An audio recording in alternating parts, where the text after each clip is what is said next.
So my name is John Gentry, independent candidate for governor for 2022. My fifth great-grandfather was a Tennessee pioneer, and in my bloodline is a long list of patriots and military service. I enlisted at 2 months after I turned 17, and I served 8 years as a Force Recon Marine. I jumped out of airplanes 25,000 feet, full combat equipment. I've locked at a fast attack nuclear submarines underway. I've been on every climate in this planet, from north of the Arctic Circle to deserts to jungles. I've received commendations from the Commander 6th Fleet and the Commanding General 10th Marine Amphibious Brigade.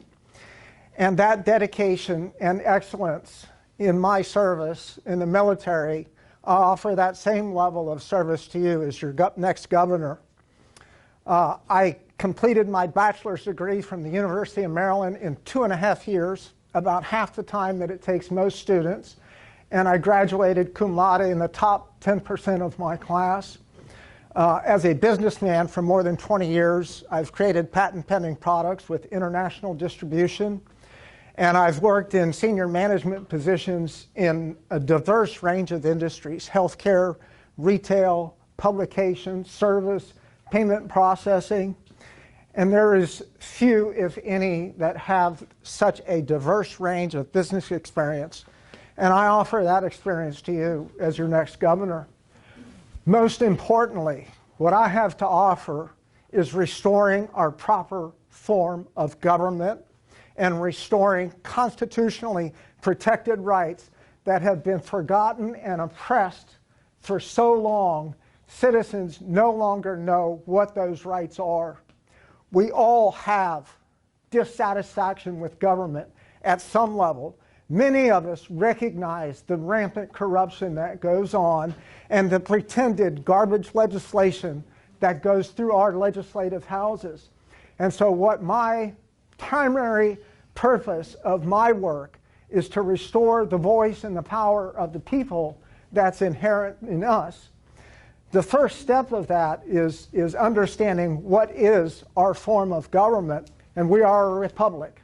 It's in the United States Constitution, Article 4, Section 4. The United States shall guarantee every state a Republican form of government. The founders knew what a democracy was, and they didn't guarantee us a democratic form of government. In the original language was proposed by James Madison. He said, ought to guarantee a Republican form of government. The governor of Virginia objected, and they came out with a final language, shall guarantee. So it is a duty of the federal government to guarantee every state a Republican form of government. In support of the final language, a lawyer, Edmund Randolph, he said, no state ought to be able to transform itself into a monarchy. So we know a republic is not a monarchy because we went through that with King George III, and we declared independence. And we said, we don't want that. We know it's not a democracy, rule of the many, not rule of one. And it's not rule of the few, which is an oligarchy, but there is a ruler. And that's where the term rule of law comes from. We are ruled by law, and that's been perverted by our corrupt legal profession to say no man is above the law. No. Rule of law means we are ruled by law. And the supreme law is our state and federal constitutions, which we the people ordain.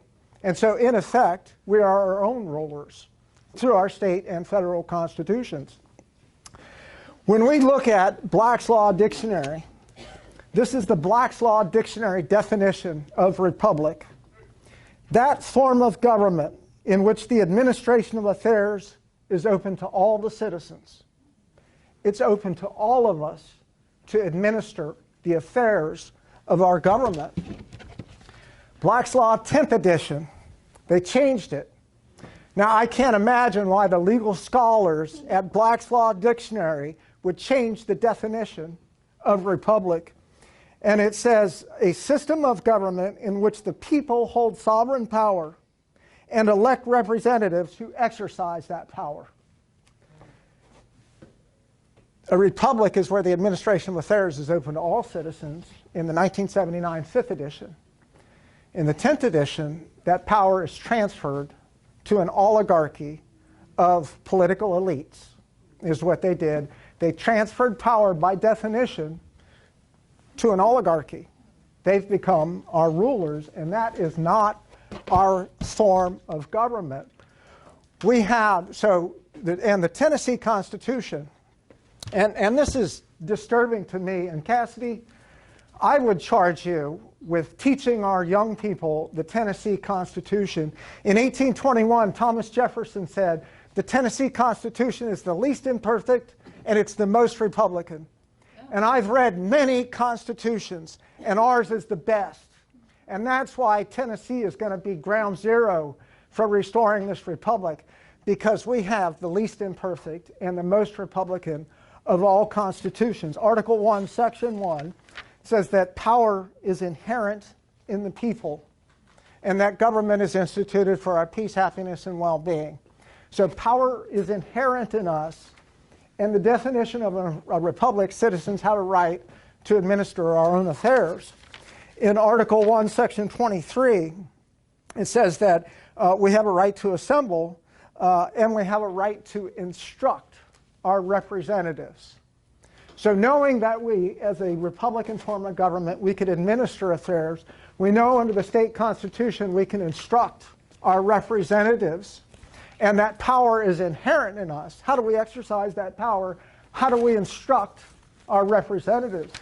And the answer is in the First Amendment of the United States Constitution. Citizens have a right to petition for redress of grievances.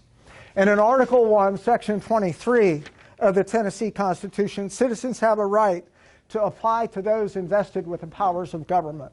That's anybody in government, local, state, at any level, and any branch, executive, legislative, judicial. We have a right to apply to any power of the government for redress of grievance or other proper purpose. And that's why Jefferson said that ours is the most Republican and least imperfect, because in the First Amendment it's redress of grievance.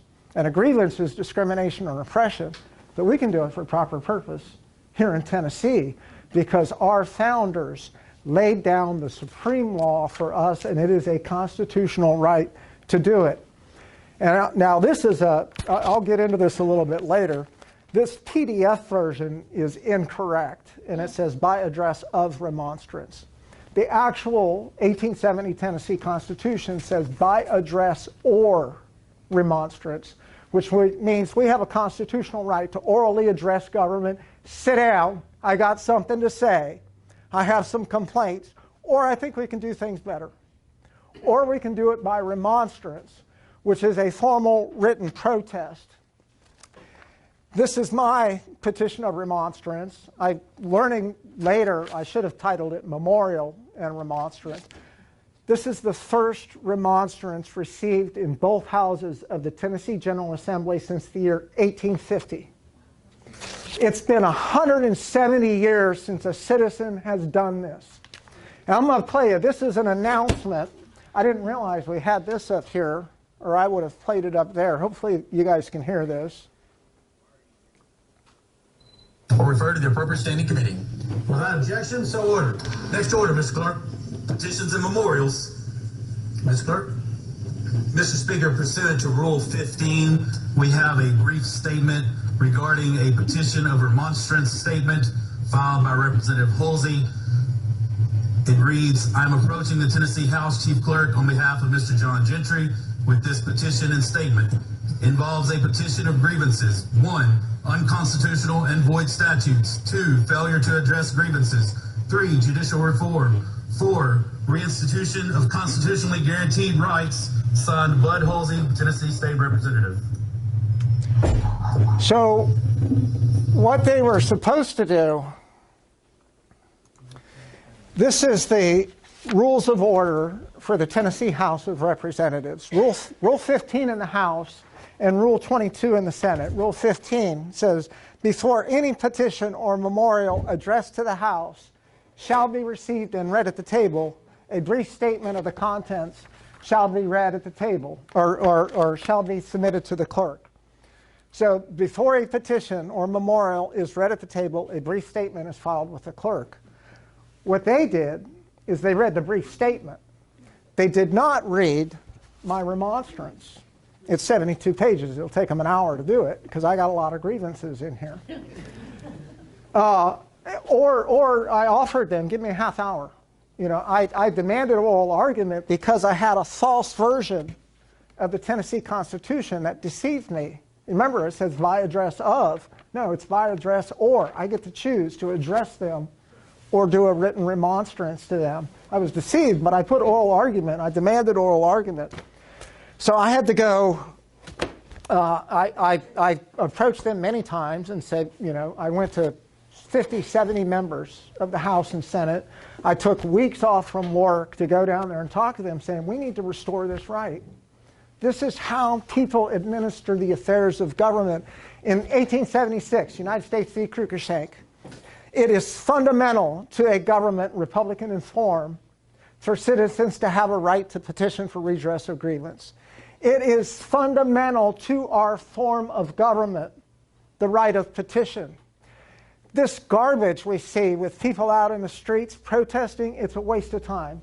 Government has no duty to listen, and they have no duty to act. But when you put a remonstrance on the table, or when you stand in front of them and say, I want term limits, I want election integrity, they have to listen. And they either have to tell you yes or no. You can't tell them what to do, but you get to address them.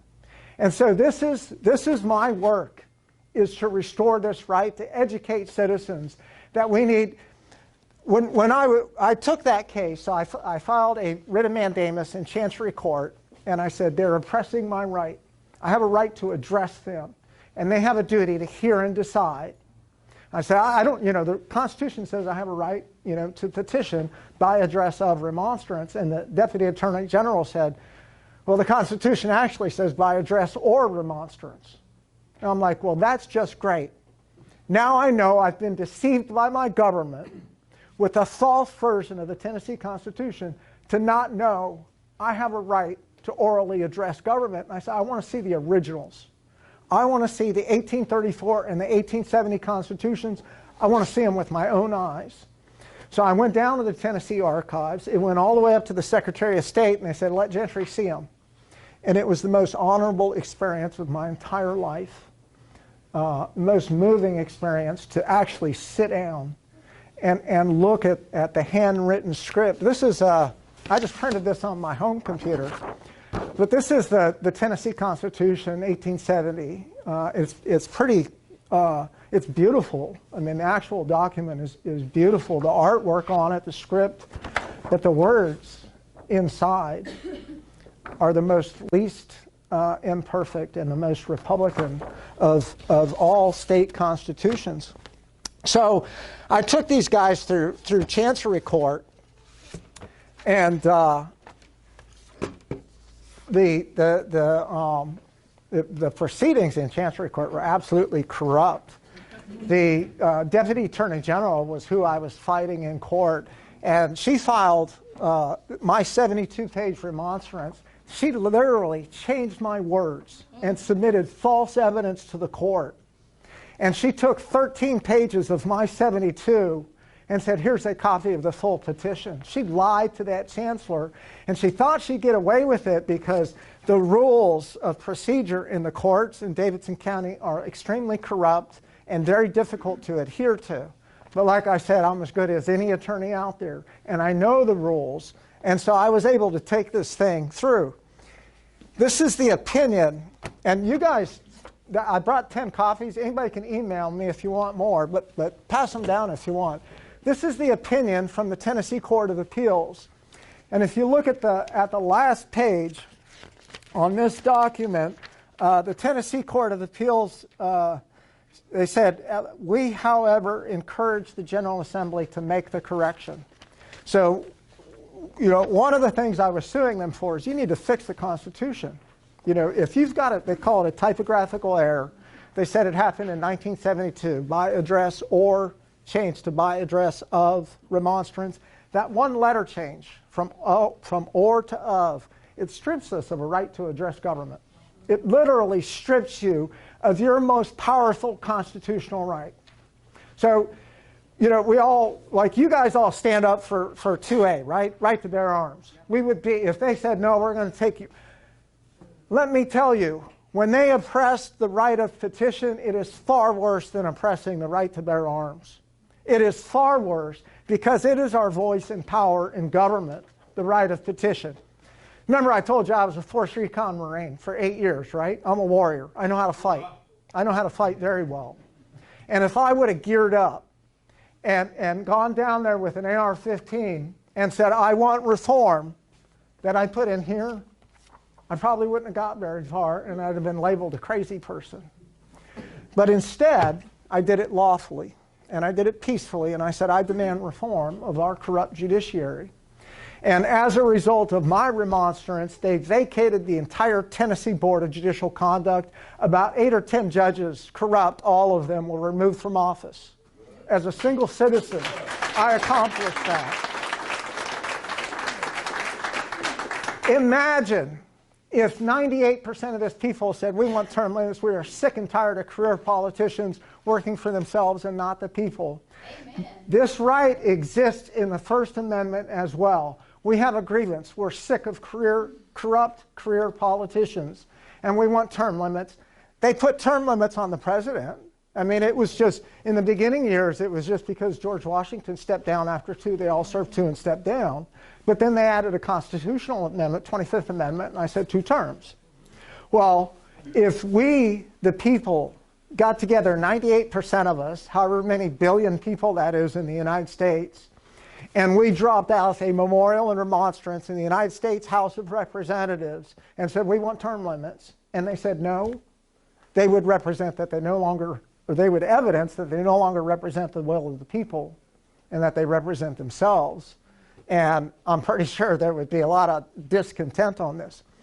In this Court of Appeals opinion, I think Judge Bennett, who was the Court of Appeals judge, even though he decided against me, because what I want is to stand in front of the General Assembly and exercise my right and say, we got some problems, here's how we fix them. He cited this law review article. I've done a lot of research on the right of petition. I've been down in the Tennessee archives. I've looked at journals from the 1800s in my research where I can see representatives presented petitions. Those petitions were referred to committee, deliberated, and the committee made recommendations back to the full body, and the full body voted. On a petition from citizens, the full body would vote just like they vote on legislation that corruptly comes out of there today. They voted on the will of the people. It's incredibly powerful. Well, they won't let me stand up in front of them. I just filed in the Supreme Court of the United States. But Judge Bennett gave me this, and pass this around too. If there are any of you who are scholarly or interested in learning, this is a law review article that gives the entire history of the right of petition. I refer to it as the right of remonstrance because I don't want people to get that confused with this stupid stuff. People go around and sign a petition and don't do anything with it. You file a petition and you hand it to your representative and you say, I'm asserting my First Amendment and my Section 23 right to petition, and he has a duty to file it with the clerk. And the clerk has a duty to read the petition on the floor or allow you. In here, they say the right of petitioning is the cornerstone. This is the first sentence. It is the cornerstone of the Anglo-American constitutional system. The right of petition is the cornerstone of our republic. From the right of petition came all of our other rights. Government didn't just say, oh, we're going to let everybody have free speech, we're going to have a free press, everybody can bear arms. No. That came about because of people petitioning government saying this is what we want. The right of petition first came into existence in 12th century Magna Carta, and wars were fought. Uprisings have occurred when government oppressed this right. Uprisings, people took up arms when government oppressed the right of petition back in the 1700s and the 1800s. They had the Anti-Sedition Act. I forget what state it was out of. And they said, well, you can't complain about government anymore. That's seditious. So you can't complain. Well, they took that to 1 million citizens signed a petition and filed it with the United States Congress, and they overturned it, and they said it's unconstitutional. You can't do that. This right is incredibly powerful. It is the voice and the power inherent in the people. So that's a big part of what I'm working on, and I would ask you guys, this is a memorial and remonstrance that I'm going to present to a member of the House, and I want this read on the floor. And what this is asking is to begin for the General Assembly to start welcoming petitions again. You know, start encouraging citizens to bring these back. In the 1800s, they had a Propositions and Grievances Committee. They had a committee specifically put in place to hear petitions and grievances of the people. And that committee no longer exists. So what this document is asking for is I want a member of the House to read this at the table. And then I want them to vote on it and say, yeah, we're going to resolve to welcome petitions again, or no, we don't care. We're an oligarchy, we are their rulers, and we don't want to listen to the people anymore. So they're going to have to pick and choose. So I have, if you guys would fill these out for me, I'm asking you to sign with me as co-remonstrants to restore this fundamental right of ours. I've also, you can do that electronically online if you want. Here's the benefits in this law review article. Remember, this was cited by the Tennessee Court of Appeals. So on page 1178, the purposes and the interests served by the right of petition. 1, petitioning is the means by which people's problems that need government response are brought to government attention. Petitioning is the principal source on popular attitude from the people. And here's the most important one for me. Number 3, petitions often disclose and consequently remedy incompetence, corruption, waste, and other government misconduct. That's what this right does, is it exposes corruption. You know, I took 2 cases to the Supreme Court of the United States against corrupt judges and corrupt legal professionals, and I could not get heard. And I'm like, what am I going to do now? I just went to the Supreme Court of the United States, highest court. What am I going to do now? I don't give up. I'm a force recon Marine. The word quit is not in my vocabulary. And so I started researching the Constitution. I learned about this right. I went to the Tennessee archives, learned about this right, and I filed the first remonstrance since the year 1850. And I've got some reforms, but it's not enough. The Tennessee Constitution, and this is, Cassidy, we got to get the word out on this. The Tennessee Constitution establishes our form of government. Okay, we all know judicial branch, executive branch, legislative branch with 2 houses. Fundamental, yeah, that's our form of government. Well, fundamental to our form of government is also the right of petition. It's the cornerstone of our form of government. Also in here, Article 6, Section 7, no judge shall hold any other office of trust or profit under this state or the United States. And they doubled down on that, and they said no judge shall have a seat in the General Assembly. So why do you think the founders did that? Why do you think the founders said no judge can have another office and they can't have a seat in the General Assembly? Separation of powers? Yes. Conflict of interest? Yes. It's to prevent corruption. That's the reason that the founders excluded judges from having any other office. This came from the English Whigs. They greatly influenced the framers of our Constitution. And the Whigs were constantly complaining, plural office holding always leads to corruption, always. And so they said, in this country, 1 person, 1 office.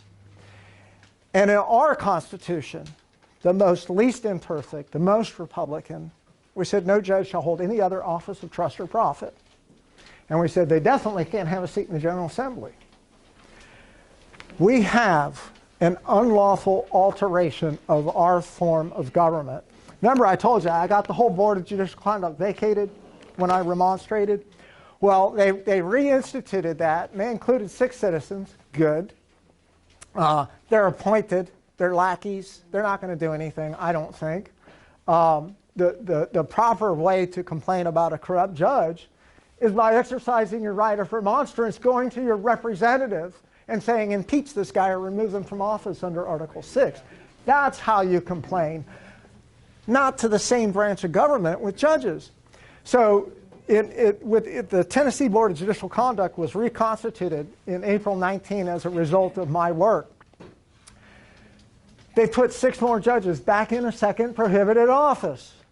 And the Constitution says they can't do it. So I complained to the Tennessee Board of Judicial Conduct about themselves. And I said, you're holding expressly prohibited offices. And those offices are used to protect rampant corruption in our judiciary. And those corrupt judges that dismiss Trump's lawsuits, that's the result of no check of one branch over the other. There is no check and balance of power over our judiciary. And when you have no check and balance of power, you have tyranny, you have oppression, and those are just old words for corruption today. So that's what my work is about. I do this, I'm running for governor. I use this as a platform to educate all of you, to teach you about your constitutional right to petition government, to expose the corruption and the unlawful alteration of our form of government. Go read the Declaration of Independence. There is a laundry list of grievances in there. One of them for altering fundamentally our form of government. And when Tennessee government oppresses the right to petition, and when they place judges statutorily in expressly prohibited second offices of trust, they have altered our form of government. And it is this problem. This is what is the root of all dissatisfaction that we have with government, is because it's been unlawfully altered from its proper form that was established in the Tennessee Constitution. It's been unlawfully altered from its form. And there's nobody out there fighting for this. I just got denied recently in the Supreme Court to have my remonstrance heard. Now, my remonstrance, and I brought some copies. If you guys want to look at this thing, pass those around. In my remonstrance, I'm demanding reform of our corrupt judiciary. And I'm not just complaining. I'm saying, here's some solutions. I want drug tests for judges. I want live stream recorded on-demand court proceedings available to the public. I want every person advised what is a right of due process. And I've said it in committee hearings. It's like, if you don't want people to know what their rights are, that means you want to be able to violate their rights. And I said, I'm not okay with that. So why doesn't government, what I want them to do is hand them a single piece of paper, it costs nothing, and says, here's what your rights are while you're involved in these court proceedings. And they don't want to do it. It doesn't cost anything. It's a piece of paper. Why don't you want people to know what their rights are? Yeah. Just because they're corrupt. Now, in this remonstrance, I'm demanding reform of our corrupt judiciary. Now, the fact that the legislative houses won't read it and they won't hear me, our legislative branch is controlled by our judicial branch. And we're ruled by an oligarchy. Lawyers up there. So yes, that's one from this county who used to work in the that's the breakdown. So I do this at the Aldous Court. I don't get anything. Like, I spend an incredible amount of time writing legal briefs and doing research on this stuff. There's no payday for me in this case. I just want to be heard, and I want drug tests for judges. I want live stream court proceedings. I want the Constitution corrected. I want these unconstitutional agencies abolished and judges removed from expressly prohibited offices. It's in the Constitution. That's all I want. I don't want any money out of this. There's no personal gain for me in any of this. And so I'm running for governor as a platform, like, will you people please listen to me? Will you please learn what I have to teach? This, just to give you an idea, this you can't have this one, but you can pass it around. But that is what is required to apply to the Supreme Court of the United States. It has to be printed on cardstock paper. Unless you're a pauper. Say again? Unless you're a pauper. Pauper? Say it again. Unless you're poor. You're filing as a pauper. You're Pa- in jail. Oh, yeah, you can file in paupers, but I'm not going to be able to.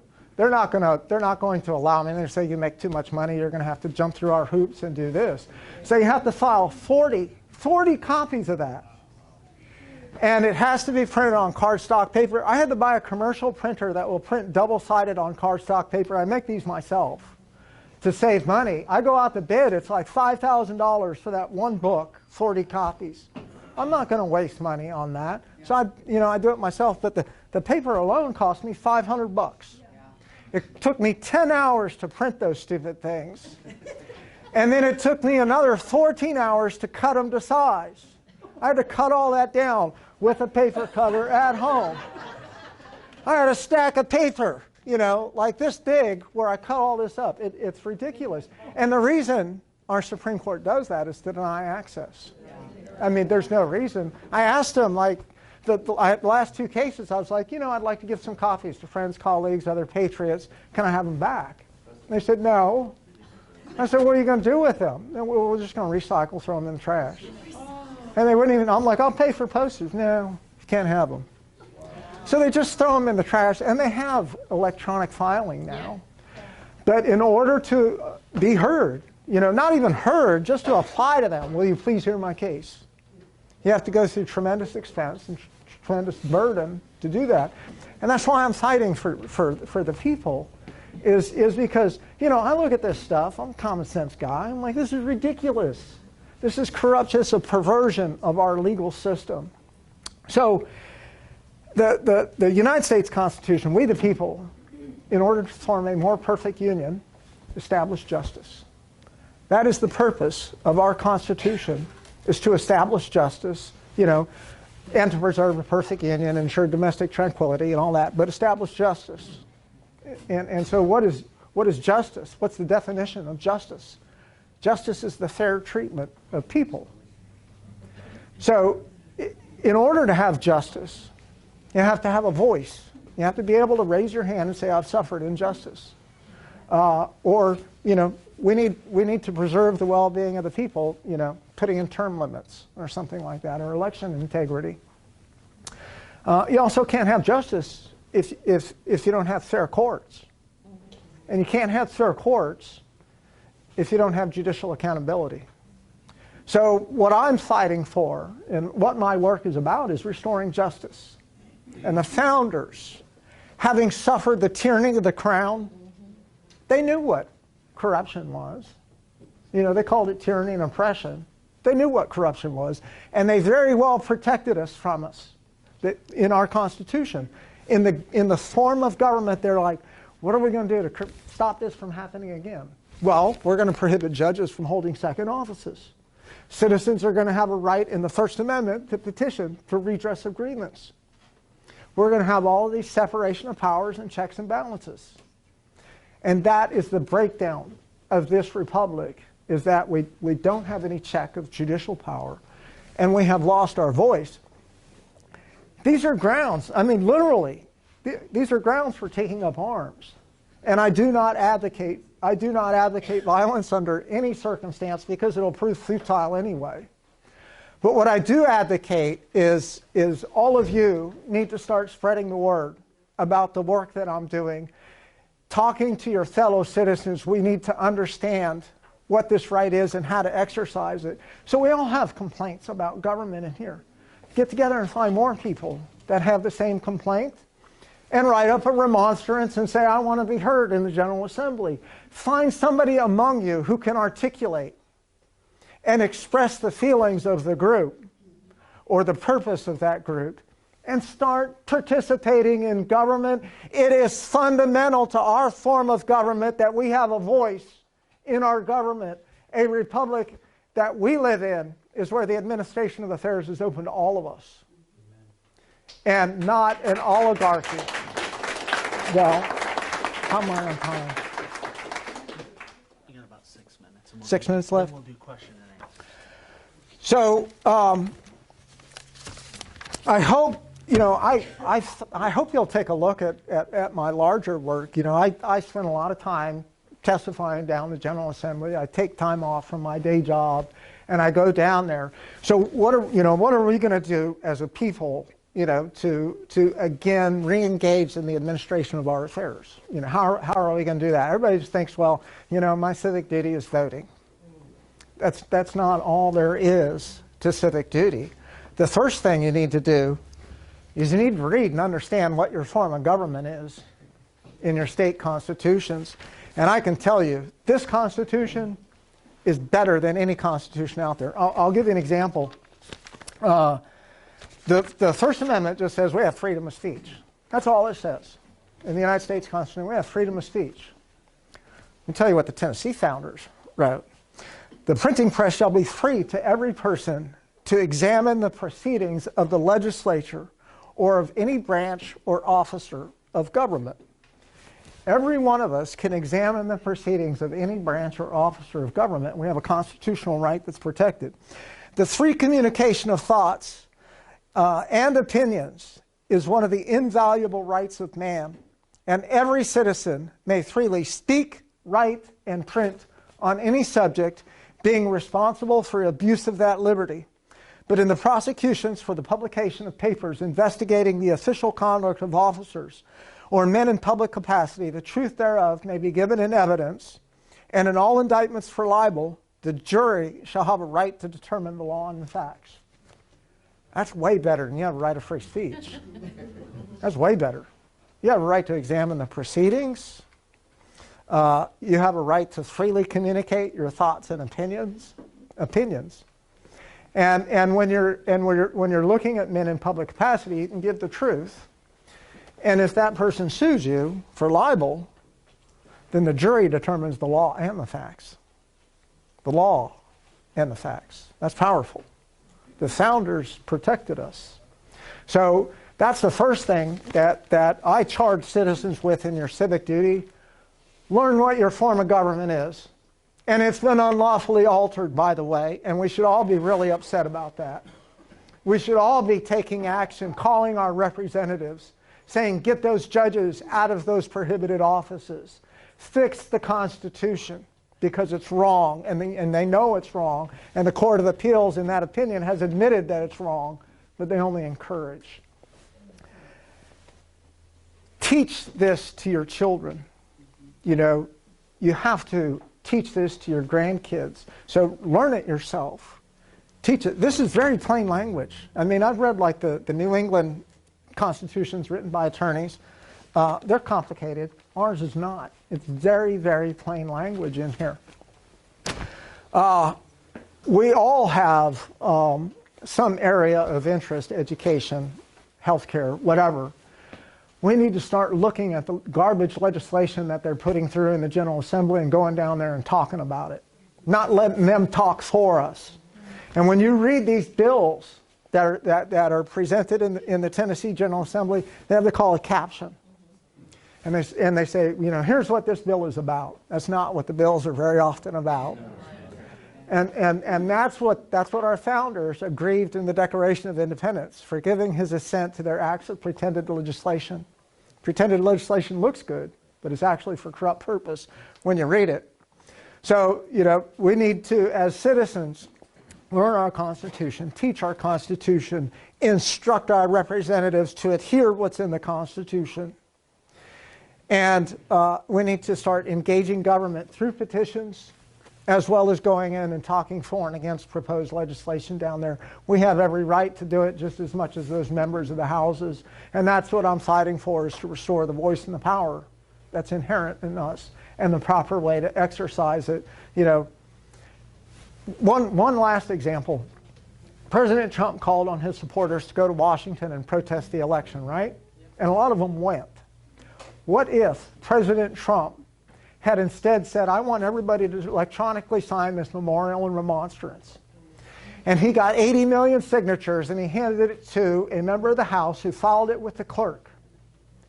His evidence would have been considered in committee hearings, rather than being dismissed the way it was by the corrupt judges in those battleground states. He would have been heard, and there wouldn't have been a breaching of the Capitol to be used against the conservative voice of this country.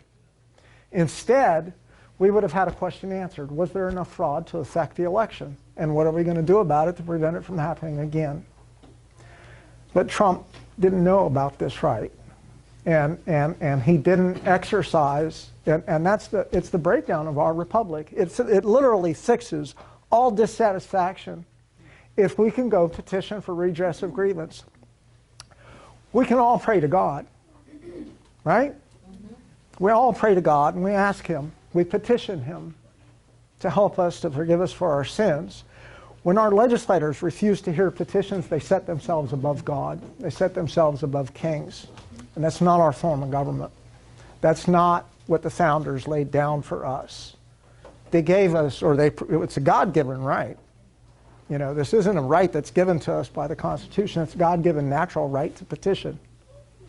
And we need to fight. You know, in the 1800s, the 1700s, if this right is oppressed, the people would take up arms. Like, you better listen to us. It's one of the things they said in this law review article, common and frequent petition. They were common and they were frequent. Happened a lot. Without the threat of force, going peacefully, took the place of prolonged discontent. And you know, that's what we have a lot of, is a lot of prolonged discontent. Well, the petitions, when you act on things as they arise, you get them fixed as they happen. So it took the place of prolonged discontent and an abrupt presentation of a big laundry list of grievances, like mine. I got a big laundry list of grievances in here, at the point of a sword, taking up arms. It took the place of all that, and it restores us back to a peaceful nation that the founders intended for us. So that's all I have, and I'll take quick questions. Do we have time? Yeah, we're going to do Q&A, Jeremy. Note what John is saying. I've got to go pick up a washer. That it does get worse in some instances, especially on the local level. On Monday night, our county commission is voting to limit the speech and time of county commissioners, such as myself, in order to censor us. This gets not only to keep citizens from speaking out for the redress of grievances, they're trying to keep me or Mo, because we're not on committees. It's the only time that we have to represent you people is from the floor of the commission, and therefore they're trying to censor our speech time to 5 minutes total for any subject, so that we can't even properly represent you, because you can't redress grievances at the county commission. They won't even let you come and say anything. And they're trying to keep me as a representative, lawfully elected, from saying anything either. So that's Monday night at the Sumner County Commission, 7 o'clock. Come, sign up for 5 minutes and speak at the beginning against this censorship of individuals like myself who are elected to represent you. So they're trying to do even worse what John's saying we have a constitutionally right to do. Your county commission's trying to stop even elected officials from having that right on your behalf. Jeremy, if we come and speak and pound that podium, will that change anything, you think? With our shoes? Probably not. They'll do it. No, I think public pressure has a lot of influence, especially when you can come and petition. So I would think so. This is my purpose. And you know, when you read this law review article, he goes into, and he cited the constitutional history on medieval England. I bought that book. I went and found it. I bought the constitutional history on medieval, because I always check attorneys, right? So I was checking a citation in here. And with the early petitions in Great Britain, in the 1640s, they said that commoners have a right to prepare and present petitions. That's us, commoners. We have a right to prepare and present petitions. And it got so out of hand that, you know, they would have like lots of people come in, and all of them would want to say their piece. And so the Parliament in Great Britain, they said, well, you got 20 people that can come in and address a single petition, you know, to present that petition out there. So clearly, you know, it was an oral presentation to the Parliament, which is like our United States Congress. And remember, in the legislative rules of order, petitions shall be received and read at the table. They have the same rule in the United States Congress. It's Rule 12, Section 3 of the House Rules of Order. And it says, a member having a petition shall file it with the clerk. We can do this at the United States congressional level, that we can present petitions. So what we need to do and this is my purpose, is reform and change takes about 4% of the population to be outraged. I'm trying to outrage you. If you can't tell, I'm trying to anger every one of you, because your government has been unlawfully altered. Your right to petition has been oppressed, and I want you angry, and you should be angry. And I want you angry enough that you start telling friends and neighbors and talking about this, that you start calling your senator and your representative, and that you start asserting your right in these county council meetings and stand up there and say, I'm not asking for 2 minutes or 3 minutes. I'm asserting my constitutional right to instruct you by address. You're the powerless government. Article 1, Section 23. Are you going to oppress my right? And let's start holding them accountable. But so there's 2 ways in my mind that this is going to happen. I've got to get 4% of you. So I need about 400 to 600,000 Tennesseans angry like I am. I need about 400 to 600,000 people. I got a lot already, about 60,000 that are standing with me across the state. Shortcut, put me in office. I'll get it done. You know, if anybody in the General Assembly is oppressing the right, I will use supreme executive power that is granted to the governor of this state under the Tennessee Constitution, and I will enforce the law. And if they oppress this, I will ensure that the right to petition is upheld. And I will enforce these judges not being in prohibited offices of trust, because that's the root of the corruption that's going on, are these judges holding prohibited offices. Because anybody complains, you know, they complain to a judge, then you complain about that judge and it goes to another judge. And so that's the root of all the dissatisfaction is the corruption in the judiciary. Yeah. Well, I wanted to make a couple of I wanted to make a couple of suggestions. Does that help? Doesn't sound like it's on. It's for the. No, it's just, that microphone is for the camera. Okay. Number one, John has done a ton of work and legwork. He has obviously spent hours and hours of research and money. I'm going to suggest that if you've got your checkbook with you, and he didn't ask me to do this, we need to give him a check today for his campaign. And if you want to make some of it just to pay him back for some of the expense and all the time that he's gone to do all of this work that we didn't take the initiative to do and didn't have time to do. I thank you so much for doing this, and I hope that your website has a copy of all these things on it so that we can go in there and read it. My second suggestion is this, and this is a novel one. For those of us who claim to be Christians, we need to be going and surrounding every college and high school before Cassidy goes in there and praying over that. We are in a spiritual battle. There are demonic strongholds over our state. We need to be praying against these demonic strongholds at our capital. We are the buckle of the Bible Belt.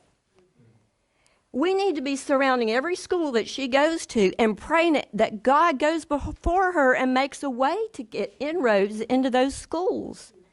God's going to do it.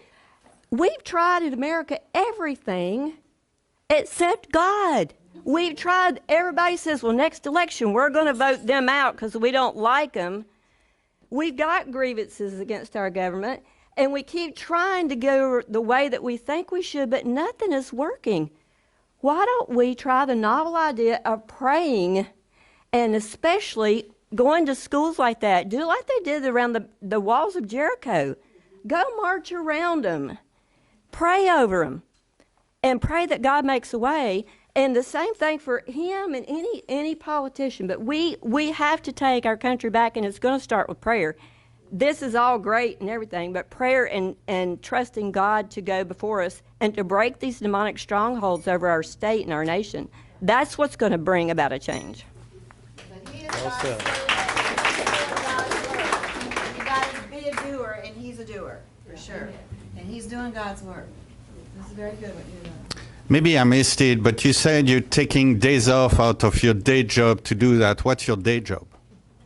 I'm a financial analyst. As soon as I graduated, I passed the CPA exam the first time, and I was licensed as a certified public accountant. I'm not practicing right now. My license is not active, but I work as a financial analyst. My forte is efficiency in business and forensic accounting, fraud, that sort of thing is my work. That's my day job. Three quick things. What section of the Constitution did you say was incorrect? I missed the... It's Article 1, Section 23. The last phrase. So the question was, is which part of the Constitution is incorrect? And it's still incorrect, correct? It's still, I've gone down there so many times. I just saw Representative Beck when I went down and toured the new archives building. And I was like, hey, Beck, why isn't this thing fixed? Are you going to stand? He's like, it's the first time I heard about it. And I'm like, well, I guess you're not reading all the emails I send out to the entire Tennessee General Assembly. So again, Trey Hargett runs that section. Yes, and he won't do it either. Sumner County. So, next time you see neighbor Trey, ask him about this. And then, when did the error occur? Say it again. When did the error occur? 1982, they say it was a typographical error that occurred when they were using WordPerfect for the first time and converting things over. That was a mistake to start. So where it's incorrect is the Tennessee Blue Book. It's incorrect on the Secretary of State website, and it's incorrect on the Tennessee General Assembly website. The only place that it's correct is the Tennessee Code Annotated. How many people know where to go look at the Tennessee Code Annotated? 1, 2 people know where to go for TCA. 3. And then one of the problems with holding the judiciary accountable is that judicial candidates, by their own Board of Ethics, are not allowed to reveal what bad judgments have come out of their... And so it's like, they can't talk about it. We don't know about it. There's no way for us to take a broom and clear them out. And that's why, in 1971, they created the Tennessee Board of Judicial Conduct, and it was staffed with all judges. Little back history on this. We had an incredible problem with judicial corruption back in the 60s. And the United States Congress recognized this problem, and they enacted 42 U.S.C. Section 1983. It says any person that violates your rights under color of law is subject to civil suit, including judges. But judges you can't sue for money. You can only sue for equitable relief. So Congress enacted that in the early 1970s. At the same time, all of the 50 states created these judicial oversight agencies, and most all of the states, they filled them up with judges. And they're expressly prohibited from holding second offices of trust in most state constitutions. California changed their constitution, and they took out no judge shall hold any other office, and they put in, we're going to have a Board of Judicial Conduct. They call theirs the Judicial Qualifications Commission, I think, in California. They actually changed their constitution and put it in there. Tennessee, our constitution is hard to change. It has to go through two general assemblies, and then it has to be voted on by the people during a gubernatorial election. And it's one of the reasons ours is fairly intact. So they created these judicial oversight agencies. I used their own reports, and I did this across 18 states. I did an auditor's compilation report. And these judicial oversight agencies dismiss 100% of complaints filed by non-legal professionals. So when it's the people, 100% of them are dismissed.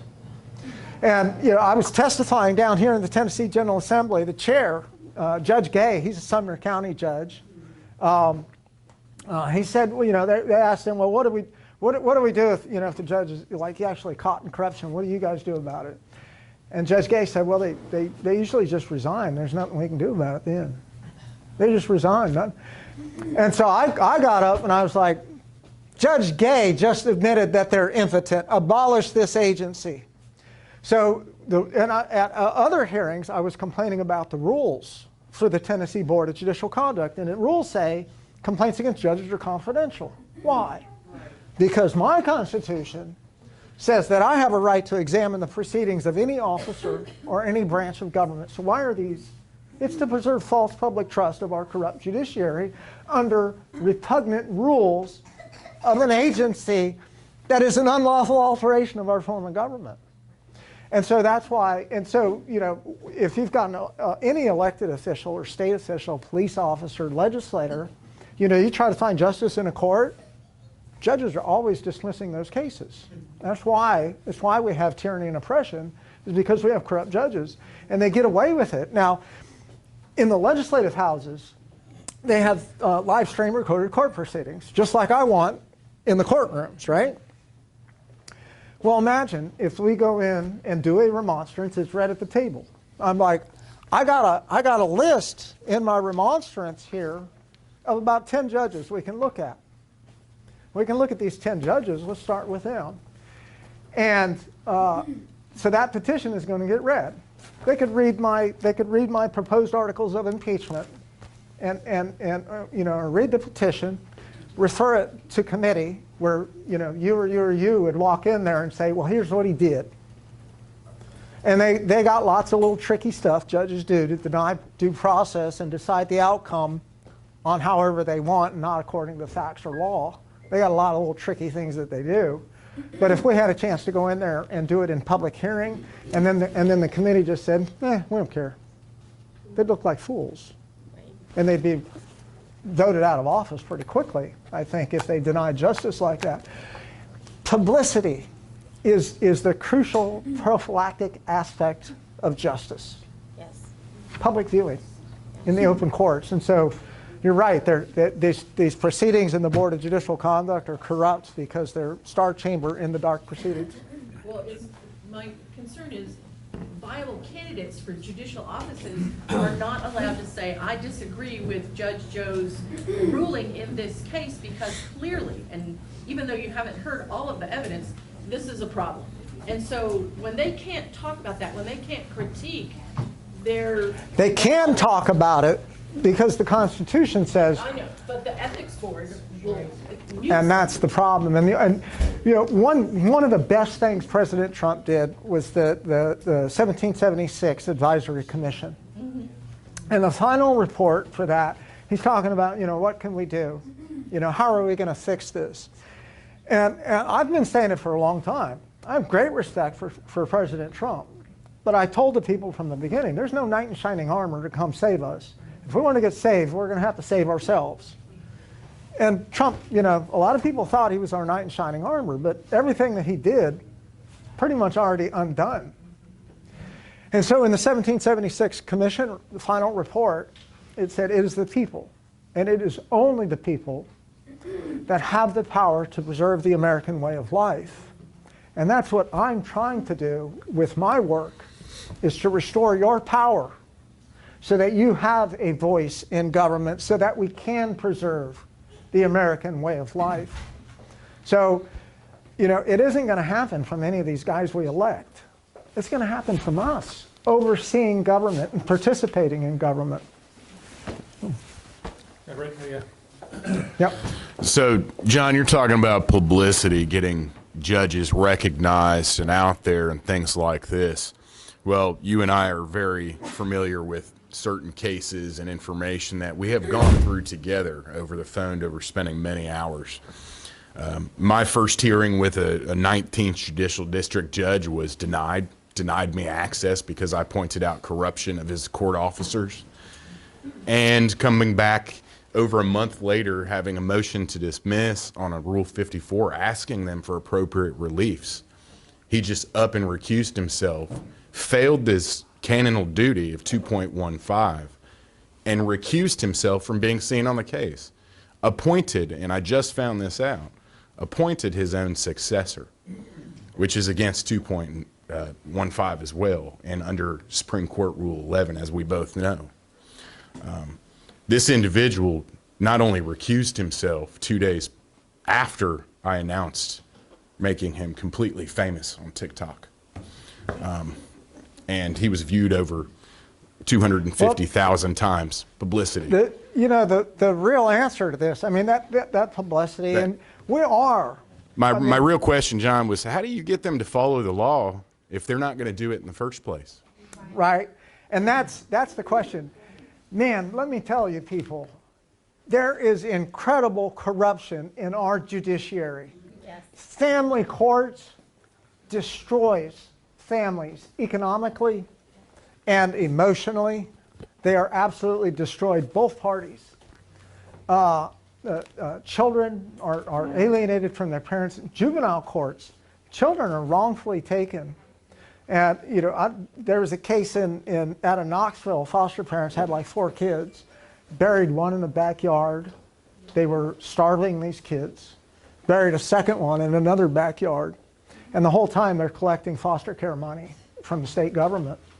And so, if foster care, they couldn't guarantee the safety of those children. They can't guarantee the safety of any children.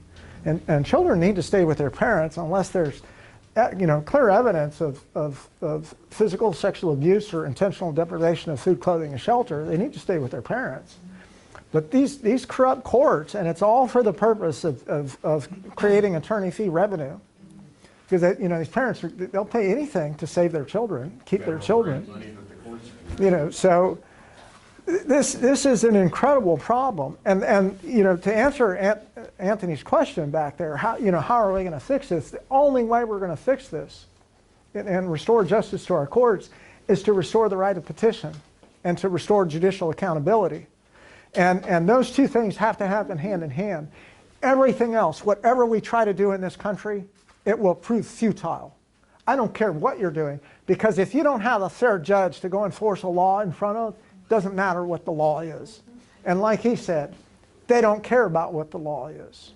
They do what they want, and they're held above the law. So the only way this is going to happen is the right of petition has to be restored, and it is the cornerstone.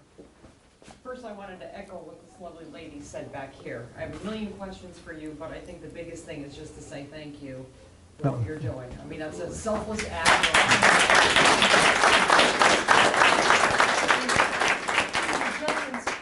Point back here, our judges are up for election in 2022, and we do have to replace these people, but we also need some people with legal knowledge to know who we should be replacing them with.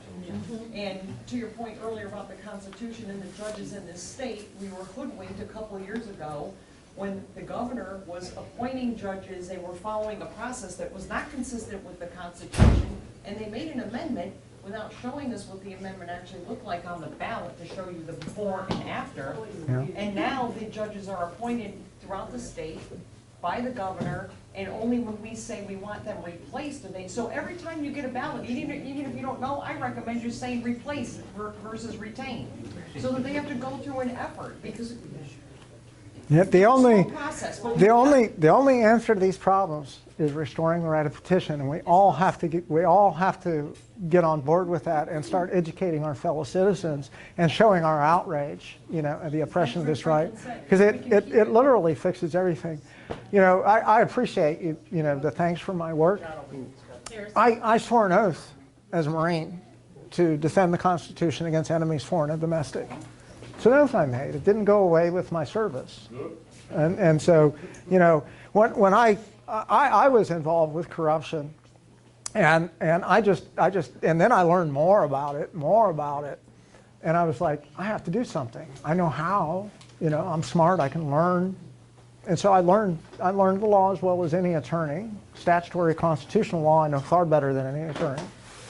But I do this. It's a sense of duty for me. I have to do it. All right, so my question is, you talk about the 1776 report, but as a high school student having super liberal teachers, all this, what would you say to people that are under the impression of the 1619 Project and are under that impression that the government is the ultimate source, a big centralized government is the true freedom? So what would you say to someone who is under that impression that we need more government programs in order to have happiness? Well, yeah. I mean, we're all conservative in this room, and no matter what government does, it generally don't turn out very good. Yeah. And if you start, if you dig under the covers, a lot of the stuff that the liberals are putting out there, just take this last, $1 trillion Relief Act, done on the cover of COVID-19 that really didn't do anything to provide relief or invigorate the economy. It was just a transfer of wealth to liberal causes. And we look at the new infrastructure. Here's the thing: is where's the money going to? And whenever government is doing anything, somebody's always getting a kickback. Somebody's always getting a contract. Somebody's always making money on it. Guaranteed, 100% of the time, anything that government is doing, almost all of it is going for corrupt purpose. Somebody's making money off of it. If they really cared, they would listen to us. The fact that they don't listen to us proves they don't care. We're running tight on time. Okay, so I don't know if we have any time for any more questions. Thank you. Will you stay after if anybody wants to talk? Can you stick around, or will you be here? Yeah, I'll hang out for a little bit if anybody wants to talk. Can I just ask a quick one, John? As an elected governor, do you have the power to change that right of remonstrance? Yes, I do. Okay, so that's the answer, right? Under the Tennessee Constitution, it says. Yeah, well, that's the thing. I know. The Tennessee Constitution says supreme executive power is vested in the office of the governor. But it hasn't been working. So executive power is the power to bring the law into effect. That's Black's Law Dictionary of executive power is the power to bring the law into effect. So this is the law. Citizens have a right to do this. And whatever I have to do, if I'm doing research now on government powers, I just reached out to the Tennessee archives. I'm looking into any warrants or anything that were issued by governors in the past. I'm digging back in to find out all the history about exactly how far I can push this. But if I have to bring in the Tennessee Guard and drag these judges out of office, if I have to bring up charges against legislators who are oppressing the right of petition, I'll do it. I'll do whatever I have to, because this is a God-given right. It's a God-given right that we have to restore this right of petition. It is the cornerstone of our republic. Everything else rests on this. So our focus should be to get you elected. Yeah, that's the focus, right. Can I get one quick one on here? Easy. My name's Jim. I'm a sales and marketing guy. I think everything in terms of how we get the message out, how we move people through the funnel. I see you're recording this stuff. Most people in this room could not explain everything that he just did, but it's all on video. You can find a way to break that out into clips. Invite people to your house and share it. Put it out on social media. Just share one bite at a time. Jesus went one by one. He didn't put it out on social media. Just go start talking to people one by one. But let him talk for you. He's already got it on recording. This and others, I'm sure, other resources that you have. Let's start getting that out, because nobody knows. They think it's all okay. Everybody should have a card. If you don't have, ask for one. On the back of it is my YouTube channel and my website on there. If you go to my YouTube channel, like I have a video on there, paid for in blood, betrayed, must be redeemed. That video, I show house journals from 1831. I actually show a petition that was filed by my 6th great-grandfather, Jesse Gentry, in the year 1801 in the Tennessee General Assembly. But I show the history of it, and I actually show you how government actively oppresses this right. So there's a lot of educational videos, and you can see the testimonies on, Board of Judicial Conduct and the corruption that's going on down there. There isn't anybody, I don't think, in this entire country that has the courage and the knowledge and the integrity to stand up to these guys, aside from myself. I'll give you one perfect example of that. Trump, after his first immigration ban, he said, he was talking about the 9th Circuit judges. That's just below the Supreme Court of the United States. He said a high school student could read better than these 9th Circuit judges. Does anybody remember that? Well, he said a high school student could read better. And what he meant by that is he was denied due process, that those judges didn't read his argument.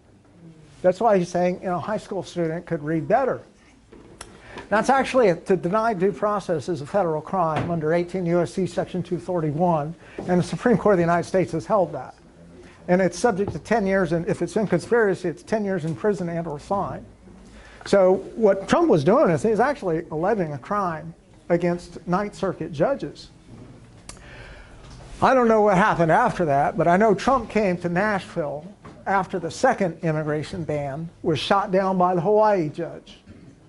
And I was sitting in the rally in Nashville, and he said, I can't talk bad about judges. I'm wait a minute. You call Senator Warren Pocahontas, Kim Il, Rocket Man, you know, you got all your little, but you can't talk bad about judges. John Gentry talks bad about judges all day. I don't like them. They're corrupt attorneys in black robes, all of them, top to bottom, including the Supreme Court of the United States. So I don't know why Trump did that. I know he has a sister, I think there's a circuit court judge on there. But he trusts judges, relies on attorneys too much. But I'm the only person that can stand up and go toe-to-toe with these guys. Yeah. All right. Thank you. Thank you. Thank